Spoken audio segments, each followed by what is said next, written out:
करते हुए एनसी के सीनियर लीडर शेख बशीर ने कहा कि पाकिस्तान के साथ कई जंगें लड़ी गई मगर अब तक कोई हल नहीं निकला, इसलिए दोनों पड़ोसी ममालिक के दरमियान बातचीत शुरू होनी चाहिए। आज राजनाथ सिंह जी जो डिफेंस मिनिस्टर हैं हमारे, उन्होंने बयान दिया है कि वो बातचीत के लिए पाकिस्तान के साथ तैयार हैं, मगर शर्त यह है कि पाकिस्तान जो है वो आतंकवाद बंद करे अपनी ज़मीन से और अमन की बातचीत करे।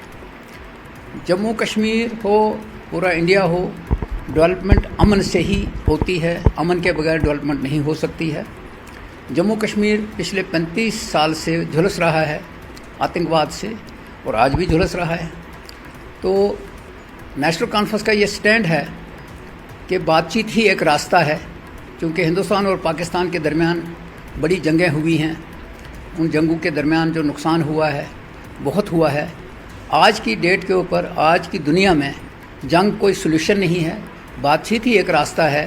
तो वाजपेयी जी ने कहा था कि हम दोस्त तो बदल सकते हैं लेकिन हमसाया को नहीं बदल सकते हैं। तो मैं समझता हूं कि नेशनल कॉन्फ्रेंस का जो स्टैंड है बातचीत का, वो अपनाना चाहिए और जम्मू कश्मीर ही नहीं बल्कि पूरे इंडिया के अंदर अमन की सूरत हाल को बनाने के लिए जो भी कुछ किया जा सकता है वो करना चाहिए। नेशनल